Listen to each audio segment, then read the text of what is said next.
Sincronia Histórica. Conexões inusitadas de eventos e conceitos que permitem entender a história por um prisma único.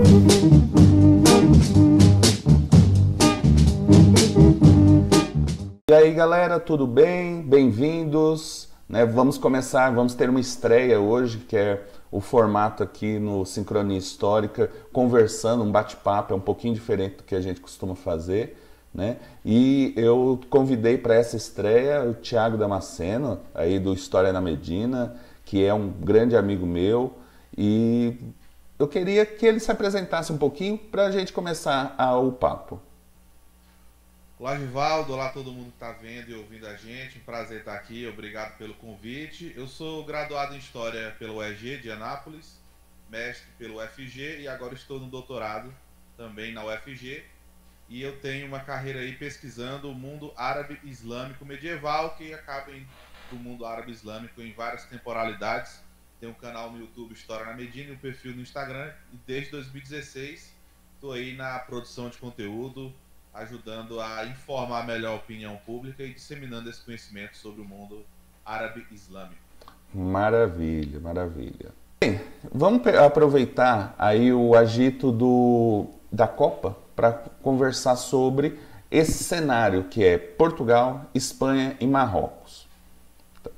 Bom, Marrocos é a grande surpresa da Copa, né? Afinal de contas é um país praticamente pouco lembrado no cenário do futebol e que conseguiu tirar um gigante, né, do futebol, que é a Espanha. E aí começou todo um fervo dentro da internet falando ou é o primeiro país árabe a ir para uma quarta de final, é o quarto país africano para uma quarta de final. Bom, ser árabe exclui ser africano exclui ser árabe? Como que é essa coisa, essas identidades lá naquela região, hein, Thiago? Então, nesse caso aí do Marrocos e do norte da África como um todo, que pega Egito, Tunísia, Líbano, Argélia, ser africano e ser árabe não são excludentes, são complementares. Então, para a gente pensar um paralelo, qualquer país, qualquer região, ela tem várias etnias, vários grupos que compartilham língua, memória, tradições, história, costumes, e também tem várias religiões. Por exemplo, o Brasil. O Brasil é um país católico, protestante, indígena, negro. É tudo isso, mas não só. Não apenas negro, não apenas indígena, não apenas cristão.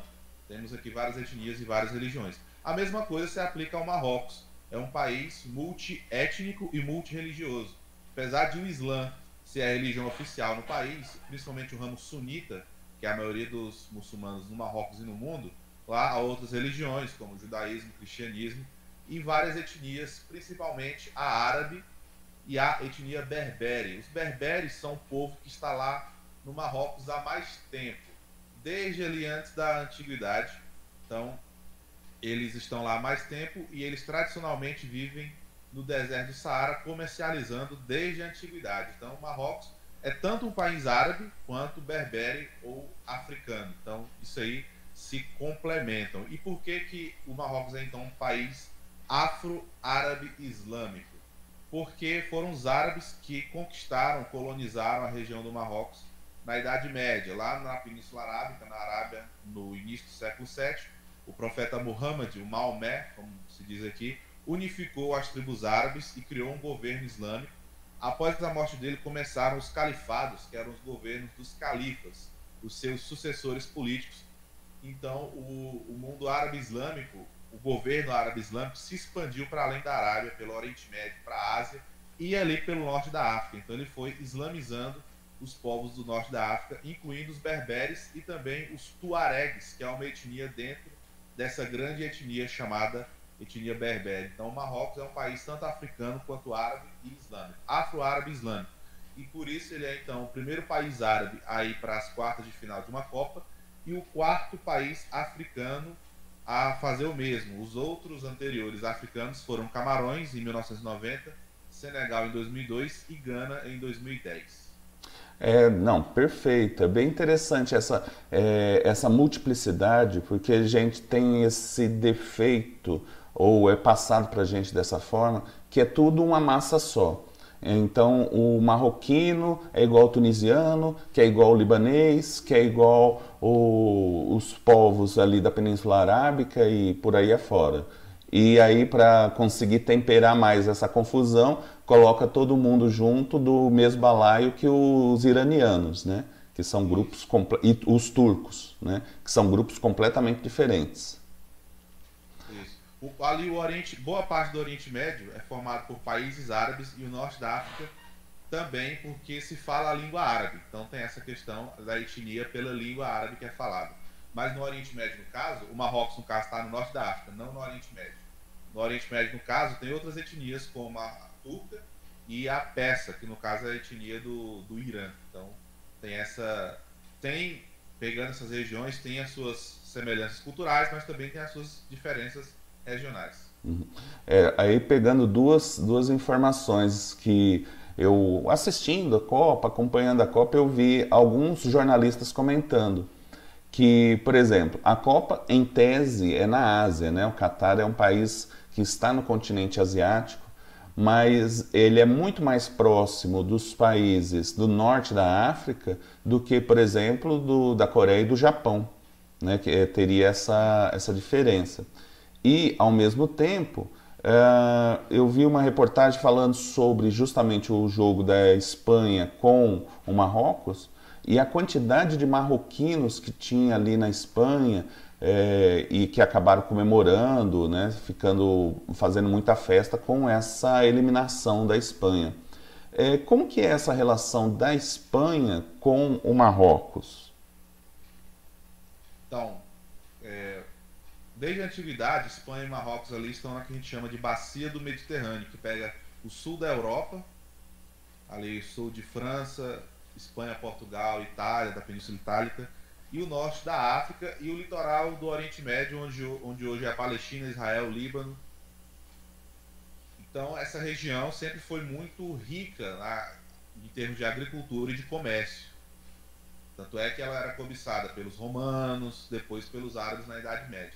Então, os árabes na Idade Média, eles conquistaram o norte da África, como eu falei, e também o sul e o centro da Espanha e o sul de Portugal. Então, o norte da África começou a ser chamado de Al-Maghreb, ou como a gente vê mais aqui, Maghreb, que é um termo que significa o oeste, o ocidente, tendo como referência Meca, principal cidade santa do Islã. Então, o mais a oeste que os muçulmanos medievais conquistaram foram o Maghreb, o Al-Maghreb africano, e Al-Andalus, que era o sul de Portugal e o sul e o centro da Espanha. Então, os muçulmanos estiveram ali em Al-Andalus por quase 8 séculos. A conquista se iniciou em 711 e o último reino islâmico caiu em 1492, que foi o reino, ou Taifa, como dizem árabes, de Granada, quando os reis católicos, o Fernando de Aragão e Isabel de Castela, conquistaram esse reino. E aí essa monarquia hispânica foi a mesma que patrocinou Cristóvão Colombo na sua incursão aqui para a América. Então tem uma relação muito próxima entre o fim da Espanha, ou Hispânia, como se dizia na Idade Média, o fim da Espanha islâmica e o início das navegações e da modernidade. Mas voltando aqui no nosso debate principal, então a primeira relação é essa, a primeira relação Marrocos, Portugal e Espanha, as conquistas árabe-islâmicas.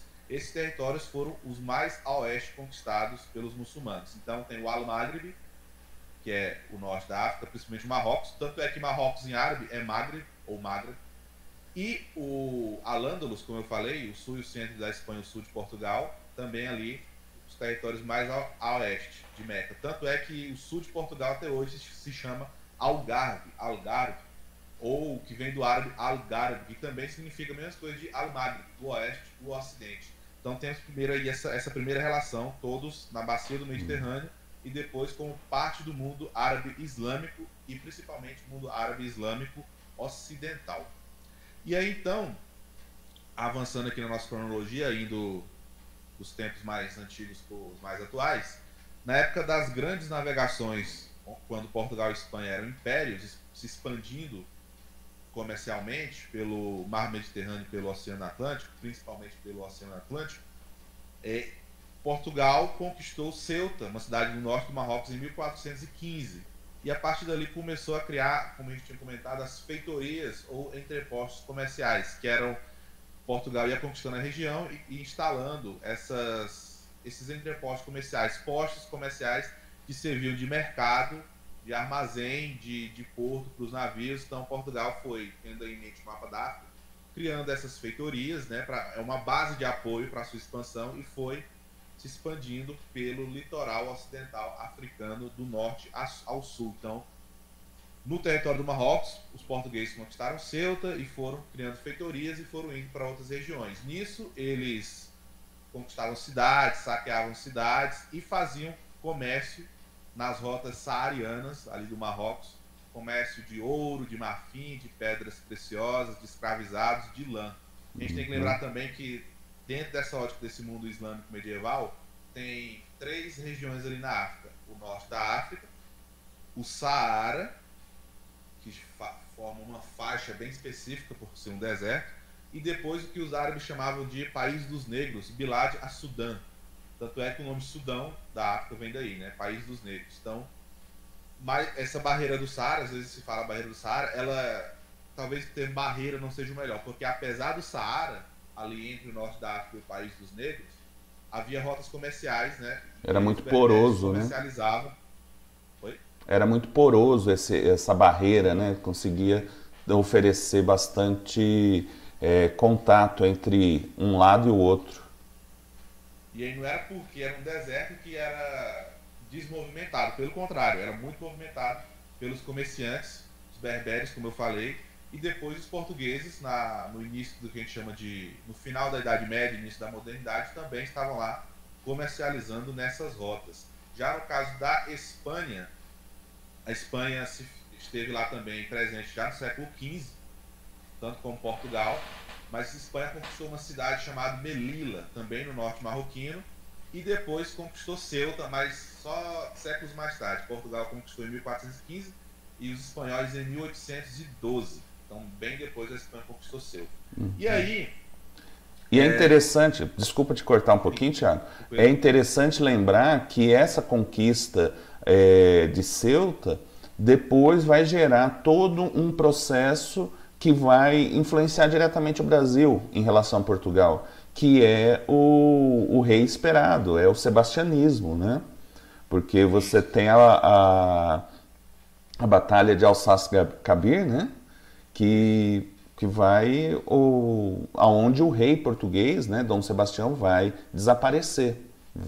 Ele vai para combate, ele desaparece nesse combate, e aí cria toda uma mitologia, toda uma expectativa, né, pelo retorno do esperado, né, que vai gerar todo um sebastianismo que vai chegar aqui no Brasil, até mesmo aí em Canudos, já no século XIX e um pouquinho depois aí em alguns movimentos messiânicos no interior brasileiro do século XX.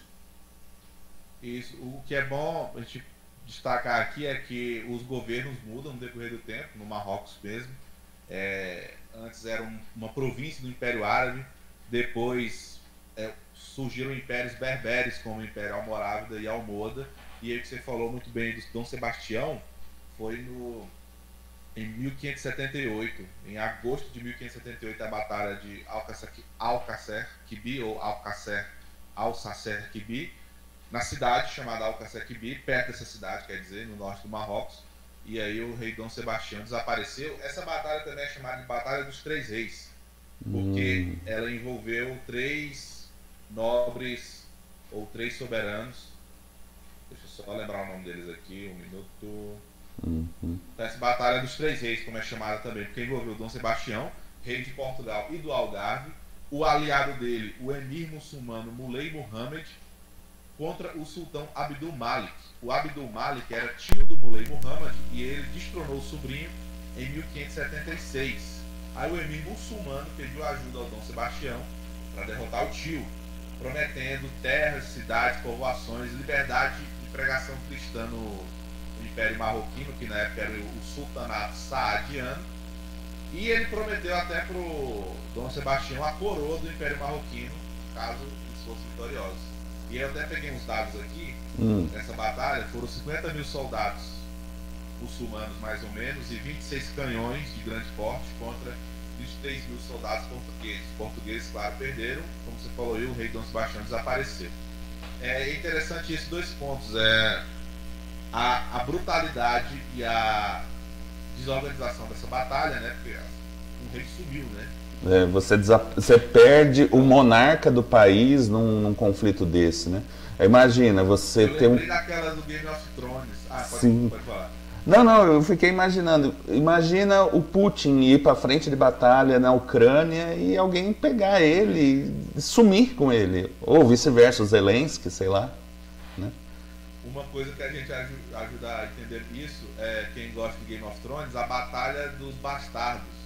Sim. Que é uma que é assim, a primeira grande batalha de Game of Thrones filmada completamente, entre aspas, né? E aí mostra lá uma hora o Jon Snow exprimido entre um monte de gente. Então aquilo ali tá perto do que era uma batalha mesmo no período medieval moderno, né? Muita gente se espreme e aí a pessoa desaparece, morre ou fica mutilado e ninguém consegue achar o corpo. Então é isso. E outra coisa que essa batalha mostra é a aliança e a inimizade entre muçulmanos e cristãos para além da religião. Sim. Porque o tio, o Abdul Malik, o tio do Muley Muhammad, tirou ele do poder, e o Muley Muhammad foi pedir ajuda para o Dom Sebastião, um rei cristão. Então, a gente vê aí alianças ou não, independente de religião, mas por política. As relações políticas... As relações políticas, elas não se fiam por essas questões religiosas ou de cor de pele, elas acabam transcendendo um pouco isso quando você coloca o poder como foco, né? Então a gente acaba tendo isso, desses contatos, É interessante pensar, né, que o rei português quase se tornou né, se você for pensar a partir da proposta, ele quase se tornou o rei de um reino islâmico, né? E aí, como isso ia se configurar, é de se pensar, né? Exato. E aí também o sebastianismo, né, que você falou, né, da crença da espera, da volta, a expectativa em ver o rei Sebastião retornar para reviver a Portugal seus dias de glória e poder, que é um tipo de messianismo, que é essa crença messiânica, que um salvador virá para uma nova era de prosperidade, que é cristã, isso, né, do cristianismo, né? Jesus vai voltar para o julgamento e também para criar uma nova era de prosperidade, e como isso chegou no Brasil, e há vários movimentos messiânicos no Brasil. Você falou de Canudos, mas teve também, Canudos foi em 1896, 1897, teve também Ana Maria, teve também a Guerra do Contestado, de 1912 a 1914, a divisa entre Paraná e Santa Catarina, que inclusive foi a primeira guerra onde o exército brasileiro, se eu não me engano, usou aviões. Sim. Esses movimentos eram rebeliões contra o governo brasileiro da época, comandadas por uma figura religiosa carismática, né? Então tinha o Antônio Conselheiro, o Canudos, o João e o José Maria na Guerra do Contestado, e teve também aqui em Goiás a revolta de Santa Dica, né? Ali na década de 20 e 30. Então é muito interessante isso, não? Um acontecimento lá em Portugal no século XVI influencia no Brasil até recentemente, né? Isso. Não, realmente, o Brasil acabou bebendo muito na fonte desse messianismo. Você tem você tem vários momentos, em vários lugares diferentes, esses sebastianismos, né? Onde Dom Sebastião vem com o exército encantado, né? E como você bem lembrou, trazer de novo essa glória e esse esplendor do império, né? É muito interessante. Mas, por um outro lado, né, voltando aí na relação Portugal, Espanha e Marrocos, né, você tem na modernidade Marrocos estando ali na esfera de influências da Espanha em vários sentidos, e hoje você tem aí a grande migração marroquina para para a Espanha, né? Em busca de trabalho, né? De melhores condições de vida. Já, então, na modernidade aqui, né, que eu percebi é que as relações entre Espanha e Marrocos são mais tensas do que Marrocos e Portugal. Que eu falei, Ceuta foi uma cidade importante, né? Os espanhóis conquistaram Melilla e depois Ceuta, em 1812. E aí, de 1912 a 1956, foi a época do protetorado francês e espanhol sobre o Marrocos. Então, a França e a Espanha supervisionavam tudo do Marrocos. No geral, a França comandava o norte, administrava o norte do Marrocos, e a Espanha o sul. Só em 1956 o Marrocos ficou independente, ou seja, bem recente, né? Aqui no Brasil a gente já tem 200 anos de independência, o Marrocos só tem até agora 66. E até hoje Ceuta e Melilla estão no Marrocos, mas são territórios, cidades autônomas espanholas, são chamadas de enclaves. É um território de um país dentro do outro, no caso, o território espanhol dentro do Marrocos. Já nesse período com Portugal, as relações foram mais amistosas, porque em outubro de 1774 chegou a Lisboa a primeira embaixada marroquina. E a independência do Marrocos foi declarada em 2 de março de 1956. Pouco tempo depois, em 16 de maio, Portugal reconheceu a independência do Marrocos. Aí, em 1973, as relações diplomáticas entre os dois países foram rompidas, mas no ano seguinte, em 1974, elas foram retomadas. Aí, desde 1974, Portugal e Marrocos têm boas relações diplomáticas. Eles têm acordos de cooperações mútuas em várias áreas. Deixa eu só ver aqui um de exemplo.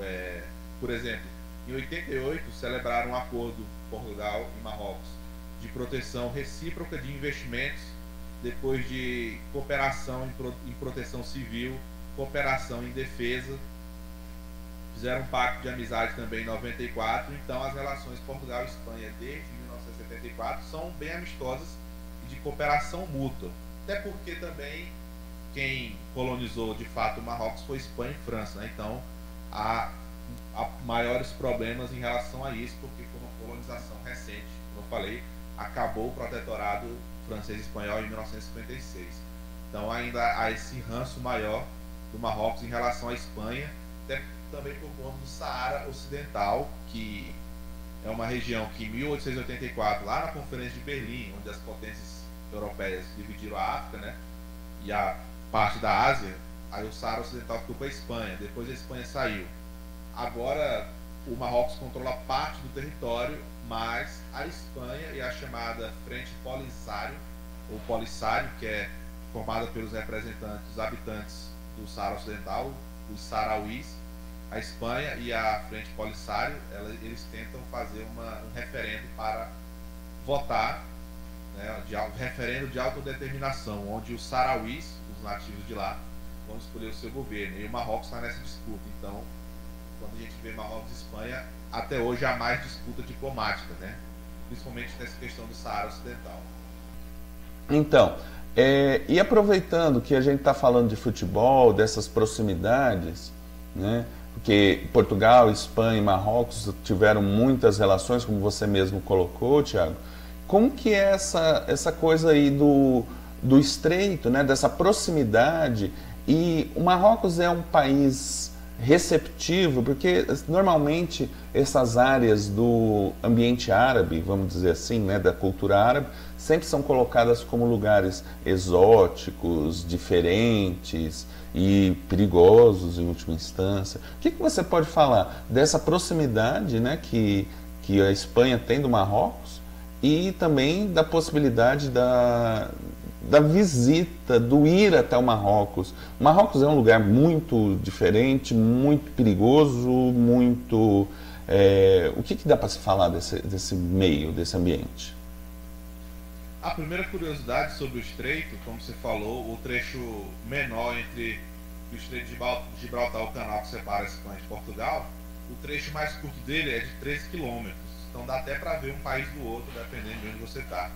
E antes, esse trecho se chamava Coluna de Hércules, nessa mitologia grega, mas quem comandou a travessia do exército muçulmano, árabe e berbere ao território da Espanha, na Idade Média, né, Espanha com H, foi o general berbere Tariq ibn Ziyad, ou Tariq ibn Ziyad, que era governador de Tanger. E aí então, com a vitória islâmica de 711 a 715, né, eles começaram a conquista da Península Ibérica em 711, concluíram lá por volta de 715, a região ficou conhecida como Montanha de Tariq, que em árabe é Jabal Tariq, quer dizer. E aí o telefone sempre, né? Jabal Tariq e Gibraltar. Aí virou Gibraltar. Então, olha só. Em homenagem ao sucesso de Tariq nessa travessia. E ele é uma figura popular no folclore árabe, africano, islâmico até hoje, né? E do turismo, sobre o turismo, eu tive a oportunidade de conhecer o Marrocos em outubro de 2017. E lá você vê a questão multiétnica e multireligiosa que a gente falou. Tem local lá que tem uma mesquita, uma igreja católica do lado. Lá se fala o árabe formal, clássico, e também o darija, que é uma mistura de árabe com francês. Também se fala as línguas berberes, também se fala francês e espanhol. Como a gente falou, devido ao protetorado franco-espanhol foi recente lá, então lá se fala muito francês. Turismo lá tem infraestrutura total, sem hotel, pousada, hostel, Airbnb, então isso aí não tem problema. Transporte também, transporte lá é feito de trem entre as cidades, ou nas cidades com ônibus com ar-condicionado, Wi-Fi inclusive, táxi, tudo mais, tem uma infraestrutura turística, isso aí não precisa nem se preocupar, restaurantes, tudo mais. Algumas restrições que existem por causa da religião islâmica, como álcool, né? Você não encontra álcool em qualquer lugar, porque o Islã proíbe beber álcool. Você encontra em alguns bares, hotéis e aeroportos, mas assim, como a gente encontra aqui no Brasil, ali na esquina distribuidora, não. Isso aí é um pouco de tabu lá. É um pouco não, é um tabu. Então você encontra em locais específicos. Mas eles bebem muito chá. Se a nossa bebida nacional aqui é a cerveja, lá é o chá. Chá de todo tipo, você imaginar. Mas eles também fumam muito, né? E é curioso, apesar do Islã proibir também o fumo, lá se fuma muito. E principalmente em espaços abertos, o pessoal fuma muito. Tem muito xixá, né? O narguile, né? Isso. Outra coisa que você deve ter em mente é aquela coisa, você vai para outro país, outra cultura, outra religião.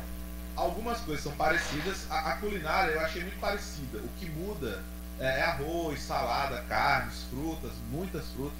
O que muda são os temperos, né? Então, mas tem outras coisas diferentes que aí a gente tem que ir já sabendo, né? Aquela coisa, você vai dançar, dança conforme a música. Então, a sociedade islâmica no geral, ela tem um decoro com o corpo, então é bom você ir de calça, enfim, cobrir joelhos e ombros, né? E, como a gente fala aqui, bem vestido, que você vai ser mais bem recebido, né? Você vai estar de acordo com as vestimentas do local, principalmente se você for entrar em mesquitas. Então, é bom estar com o corpo coberto. As mulheres não precisam, o Marrocos não é tão rígido com a questão do véu do hijab, a não ser que entre mesquita, né? As mulheres têm que usar um véu. Deixa eu ver aqui. Outra coisa, comércio, né? Lá tem muito comércio. Lá tem dois tipos de cidades. As Medinas, que são as cidades medievais, que a gente chama aqui de cidade histórica, né? Mais ou menos como a cidade histórica aqui, que são cheias de gente, de comércio, muitas ruelas e becos, você pode até se perder. Na verdade, pode não, você se perde. E as cidades modernas, como as daqui, com amplas avenidas, McDonald's, shopping center. Então eu fiquei lá mais nas Medinas, porque era o que não tinha muito aqui, né?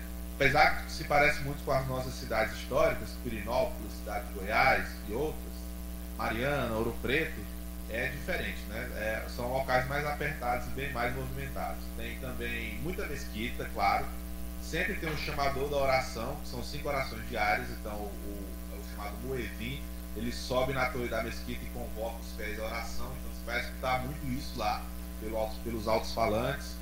Você vai ver as pessoas orando ou dentro da mesquita, ou na calçada, ou na rua. Enfim, a oração para eles pode ser feita em qualquer lugar limpo.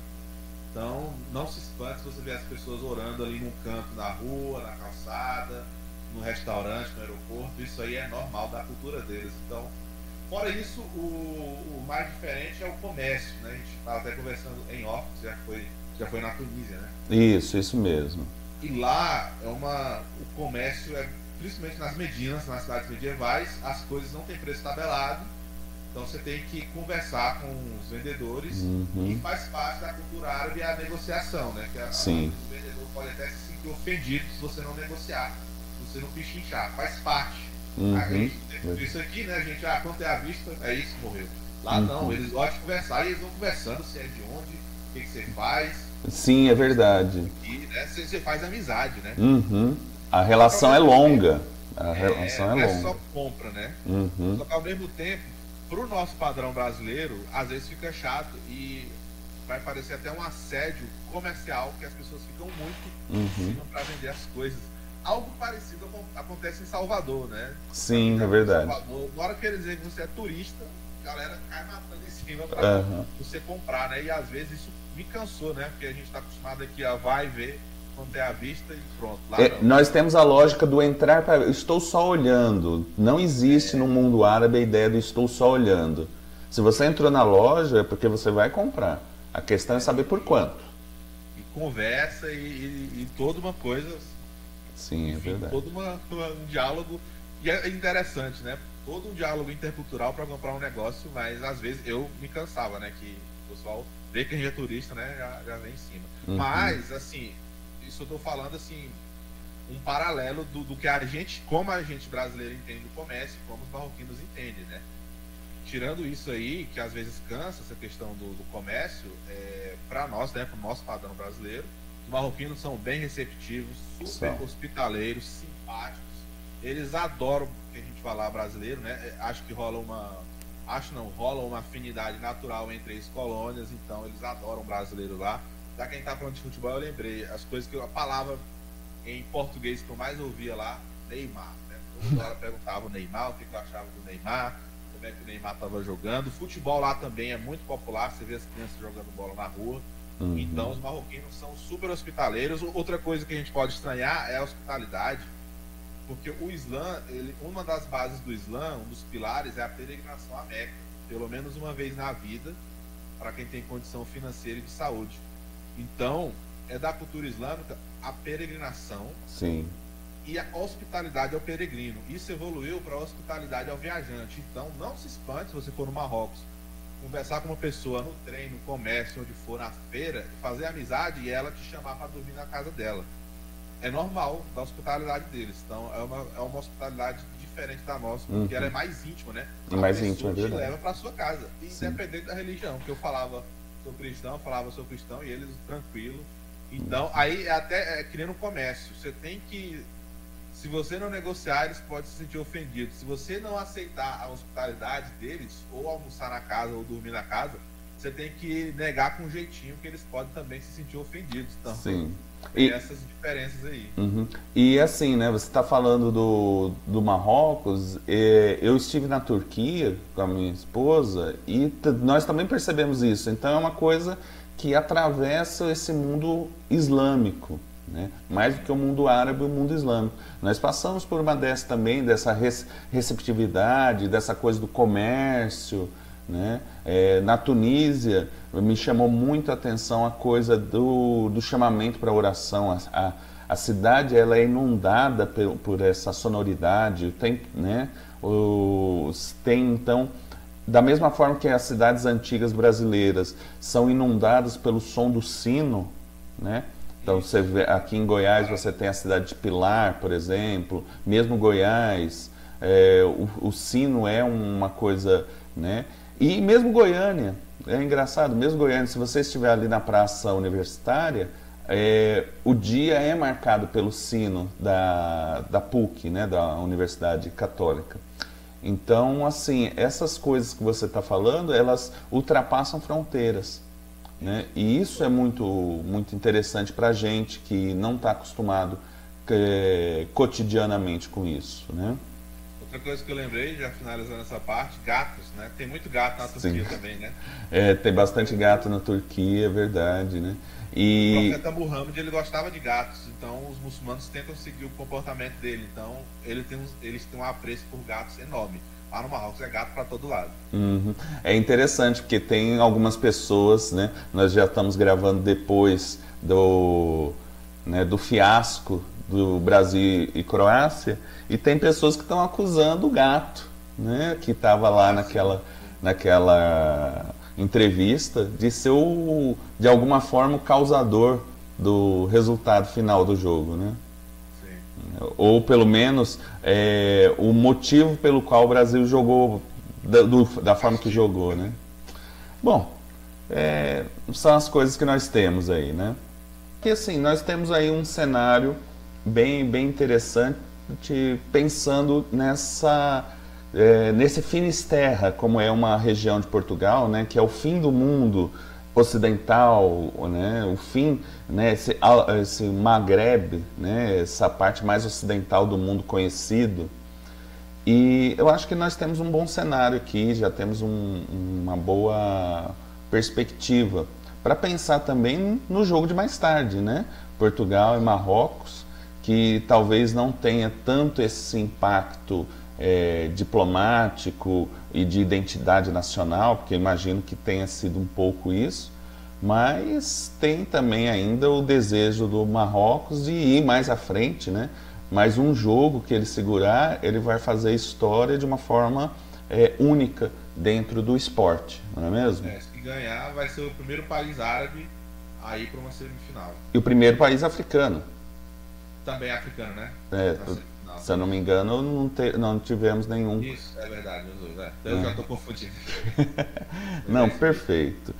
Tá ok, então eu acho que nós temos aqui um cenário bem interessante. Tem muitas outras coisas. A gente estava conversando no off antes e nós temos assim muitos elementos. Tem o Estreito de Gibraltar, né?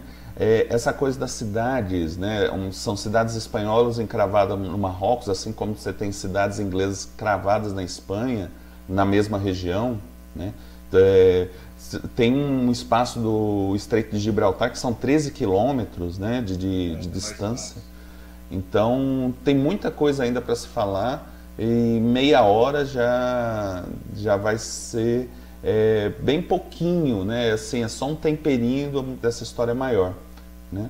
Eu acho que a gente pode ir ficando por aqui, até porque nós temos um jogo para acompanhar, que é o jogo de Portugal e Marrocos. E brincando aqui, hoje é Dom Sebastião ou como que é o nome do conquistador Tariq? O conquistador de Gibraltar. Ibn Ziyad. Então, hoje é Tariq ou Dom Sebastião? Tariq? Tariq. Não, maravilha, então. Tá ok. Tiago, eu agradeço demais aí a sua disponibilidade. Eu fico muito contente com a possibilidade de conversar com você, de ter essa estreia aqui no Sincronia Histórica, dessa conversa, desse tipo de formato, né? Espero poder contar mais vezes com você por aqui, né? E vamos continuar nas conversas em off para ir complementando esse cenário da história, seja na Medina, seja na Sincronia, não é? Perfeito, eu agradeço a oportunidade, estamos aí. Tá certo, então. Gente, muito obrigado por quem nos acompanhou até aqui. Antes de nos despedir de fato, Tiago, me dá as suas coordenadas, os seus sites, para o pessoal que chegou pelo meu canal ter acesso ao seu. Assim, tanto o Instagram como o canal no YouTube, História na Medina. Eu também já estou fazendo um site, já tem muita coisa lá, historianamedina.com. Maravilha, maravilha. Bom, gente, muito obrigado por quem acompanhou nesses minutos aí essa conversa, né? Motivada por futebol, mas chegando na história, ou motivada pela história e chegando no futebol, não sei. Né? Um puxa o outro. Um puxa o outro, certo? Né? Então é isso, pessoal. Muito obrigado pelo interesse. Espero que vocês continuem por aqui. Visitem também o História da Medina. Quem é do História da Medina, visite a Sincronia Histórica, né? E vamos aí nessa grande jornada que é a história dessas áreas e de outras áreas na cultura e tudo mais. Tiago, mais uma vez, muito obrigado e a gente vai se falando. Beleza, valeu. Obrigado aí, gente. Salam para todo mundo. Salam.